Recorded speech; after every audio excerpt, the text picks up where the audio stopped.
This piece called Etheric Ocean was commissioned by Nathan Murphy in Liverpool for the Electronic Voice Phenomenon series. And I'd also like to thank Nathan for bringing me up to Liverpool last week for the Storm and Golden Sky reading series, because that train ticket also paid for this event, so really happy to be here from the distant south. I think that's all I'll say about this piece.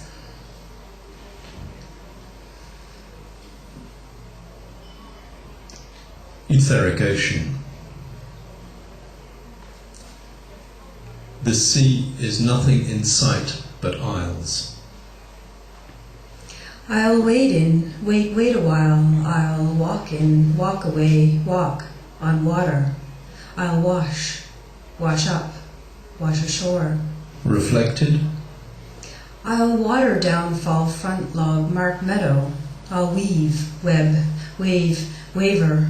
I'll weep, weigh in, weigh anchor. I'll weaken, wean, wear, weather, worn, proof. I'll weather the storm. Refracted. Weird. Welcome. Watch. What will you do?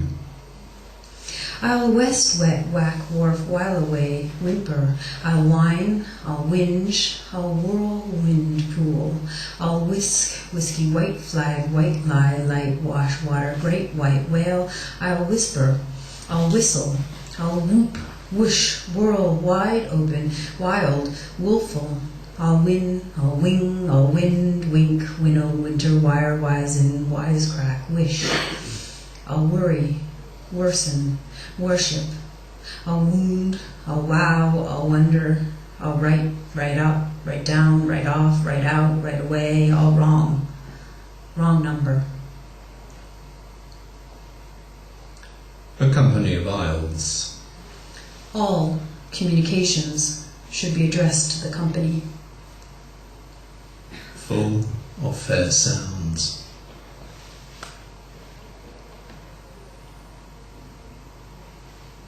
On the 2nd, 3rd, 4th, 5th, 6th February at 1:30, 3:30, 3:40, 4:35, 6, 7, 7:30, 9, 9:30, 10, 11 a.m., p.m. The ship, preceded under sail toward, was unable to persecute the search for, was unable to make more progress toward, was on the supposed parallel of, bore up for the supposed position of Heard Island. Bottom, no bottom, was obtained at 80, 120, 130, 200, 300, 425 fathoms.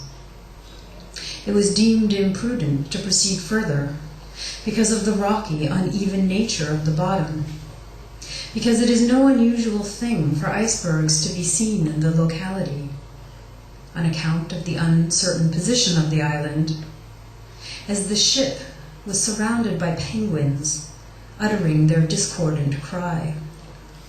What have you heard? If you cause your ship to stop and place the head of the long tube in the water and place the outer extremity to your ear, you will hear ships at a great distance from you.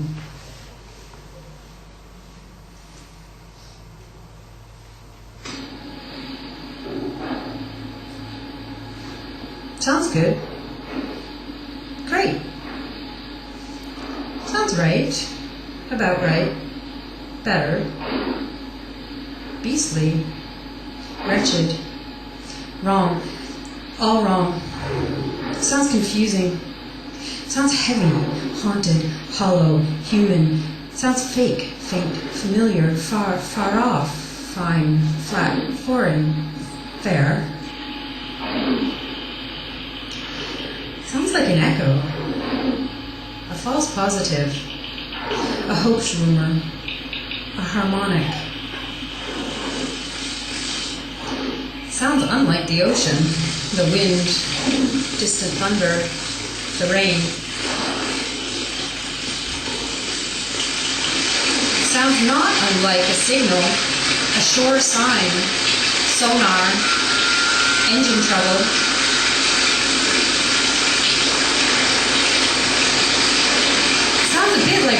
voices, whispers, singing, sobbing, static, dolphins, whale song.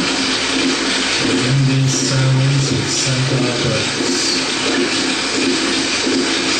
If you can't hear sound here, it's possible that your computer or browser doesn't support the sound file format, or that you have your speakers turned off, or that you are a land mammal bending your ear to hear sounds deep underwater.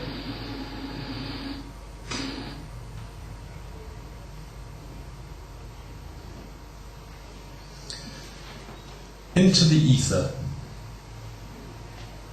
Either ether or a colorless, highly volatile, flammable liquid, an aromatic odor and sweet burning taste, a solvent, the clear sky, the heavens, a hypothetical substance postulated to account for the propagation of electromagnetic radiation, the medium supposed by the ancients to fill the upper regions of space.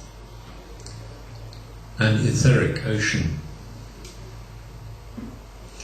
Through its early association with shipping, the sea, distant lands, wireless evoked a slight apprehension over the depthless void, the wonders of distant communication that technology had revealed to the world. This watery planet can still keep secrets from us. The ether was its own ocean. The ocean is a noisy place. The ether was at once vast and diffuse.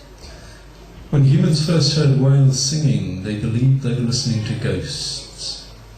The ether beckoned explorers to navigate its unfathomable depths. Marconi believed his radio signals might pick up the sounds of sailors drowned in the Atlantic.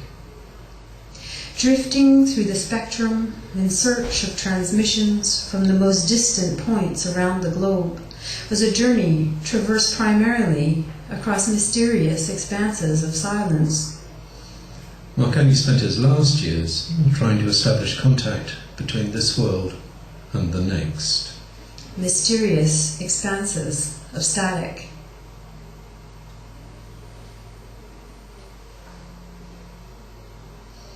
An ocean of static.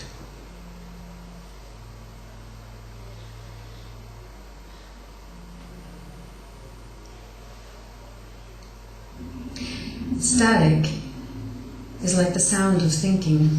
Not of a single person thinking, not of a group thinking, collectively. It's bigger than that. It's wider than that, and more direct. It's like the sound of thought itself, its hum and rush.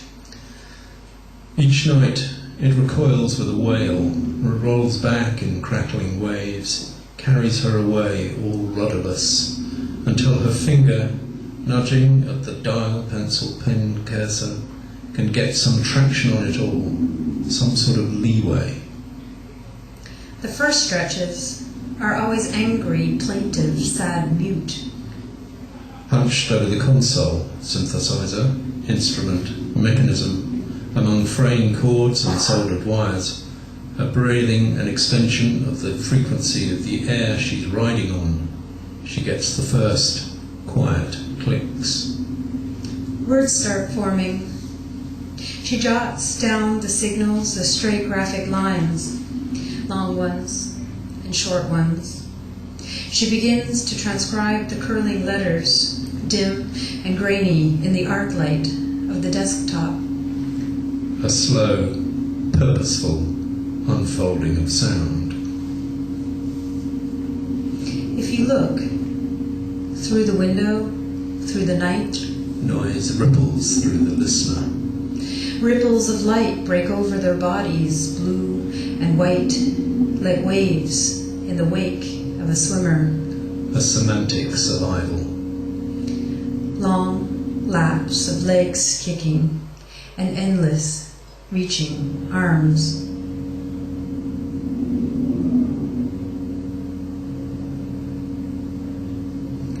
An ocean of silence. Distance distracts, distorts, distends. The heart, head, ear hears what it wishes, wants, needs to. Noise is not silence's opposite. No. Noise is, in a way, the double of silence. An ocean of noise. Noise is a thick and tactile curtain, a temporal fabric. Noise obliquely approaches the irregular fabric of sounding. Noise fluctuates through any given presence, no discernible figure of meaning, has no meaning, distributes sound as non-meaning, the non-knowledge of meaning, non-identity. Noise exceeds its own identity, suspends itself. What I am calling noise is an outside, mutating term, outside the range of rational signification, below the spectrum of recognition. What I am calling noise does not function outside time, does not cohere with the figural self-identity of meaning, does not fold. An ocean of noise is a gathered density of inconspicuous perceptions, composed of tiny subcognitive movements, the fluctuating milieu of dailiness, the obscure relation within the ordinary, the habitual. An ocean of noise signifies an excess, times excess, unwilled surplus, the wasteful expenditure of unused energy, the byproduct of economies, the extreme of difference. Noise is inefficient, pollutant, the present, a confusion, a figure and field. Noise belongs to poverty. Noise is made. This is the certified track of SS Philadelphia America Line, showing points where Mr. G. Marconi received messages from Cornwall, England, by wireless telegraphy. You know, what I wonder about is what those who were on board this ship spoke about amongst themselves, between themselves. Shores, between, in receiving and sending, between, in signals, between, in messages, between, in hours, off. Off the record, during the off hours, in between messages. The during record, the off themselves, between themselves, amongst, about. In between signals, in between sending and receiving. Spoke ship this board on were who those what is about wonder. In between shores, between, in receiving and sending, between, in signals, between, in messages. I what know you know what I wonder about is what those who were on board this ship spoke about.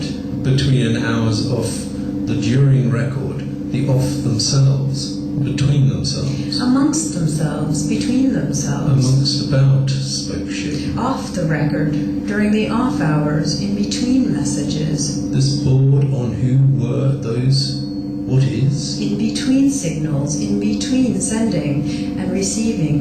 About wonder I, what know you? In between shores.